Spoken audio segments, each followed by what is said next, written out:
I never imagined those words would end everything. At the time they felt honest. Necessary even. Like I was finally saying out loud what I'd been thinking for months. But looking back now, sitting alone in this quiet apartment that still smells faintly like his cologne, I realize honesty without respect is just cruelty dressed up as truth. My name is Claire. I'm 33 years old.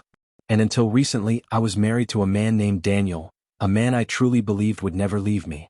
Not because our marriage was perfect, but because I thought his patience was endless. I thought his love made him immovable. I was wrong. Daniel and I were together for 8 years, married for 5. From the outside we looked stable. No screaming fights, no public drama, no cheating scandals. Friends used to tell me how lucky I was to have such a calm, grounded husband. And I agreed with them, at least on the surface. Inside, something uglier was growing. Daniel was steady. Predictable. Kind. He showed up. He paid bills on time. He remembered birthdays, even my mother's. He listened more than he talked. And somewhere along the way, I started confusing stability with stagnation. His calm started to feel boring. His restraint felt like weakness. And instead of questioning my own restlessness, I aimed it straight at him. The resentment didn't explode all at once. It leaked out slowly through comments I called jokes, through comparisons I claimed were harmless, through sighs when he chose peace over conflict. I didn't notice when the way I spoke to him changed, only that he stopped pushing back altogether. The night everything ended wasn't dramatic at first. No yelling. No slammed doors. Just the two of us sitting across from each other at the kitchen table, the glow of the overhead light making everything feel harsher than it needed to be. We'd been talking about the future, career plans, finances, where we might move next year. Normal married people stuff. But underneath it all, I felt irritated. Trapped. Like I was settling. He mentioned turning down a management position because it would mean longer hours and more stress. He said he liked our life the way it was. Quiet. Balanced. That was when something in me snapped. I remember leaning back in my chair, folding my arms, and saying it with a laugh that wasn't really a laugh at all. You know, Daniel, sometimes I feel like you're just not the man I need. He looked up from his coffee, confused but still calm. What do you mean? And instead of stopping there, instead of hearing the warning in his tone, I kept going. I told him he played it too safe.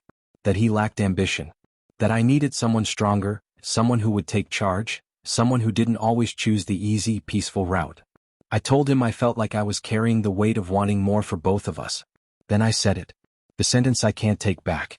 You'll never be the man I need. I expected a reaction. Defensiveness. Or maybe even an argument. Daniel had never been great at confrontation, but I thought this would finally push him into fighting for us. Instead he just smiled. Not a warm smile. Not a sad one. Just a small, quiet curve of his lips that I didn't understand at the time. He nodded once and said, "Okay." That should have scared me. But I mistook his calm for surrender. He stood up, rinsed his coffee mug and placed it carefully in the sink. Then he walked down the hall to our bedroom. I stayed at the table, smug in my certainty that he needed me more than I needed him. I told myself he was processing, that he'd come back ready to talk things through like he always did. 10 minutes passed. Then 15. When he came back, he wasn't empty-handed. He had a duffel bag slung over his shoulder and his jacket folded neatly over his arm. I stared at him, confused, my confidence wavering for the first time. "What are you doing?" I asked, forcing a laugh. "Are you seriously being dramatic right now?" He met my eyes, and for the first time in a long while, I didn't see patience there. I saw clarity. "You're right," he said evenly. "I'm not the man you need." Relief washed over me for a split second. I thought this was his way of admitting fault, of promising change. I opened my mouth to respond, but he continued.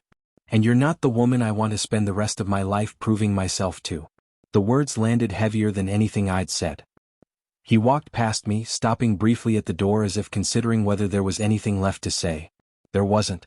"Daniel," I snapped, irritation rising again, masking the fear creeping in. "You're overreacting. We're just talking. You don't get to walk out over one conversation." He paused, his hand on the doorknob. "This wasn't one conversation, Claire. This was years of you telling me, in 100 small ways, that I wasn't enough." Then he opened the door and walked out. I didn't follow him. I didn't beg.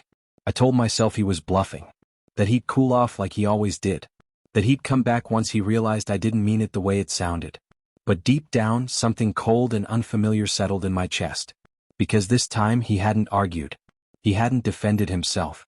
He hadn't asked me to choose him. He just smiled, packed and left. Please help me to reach 1,000 subscribers.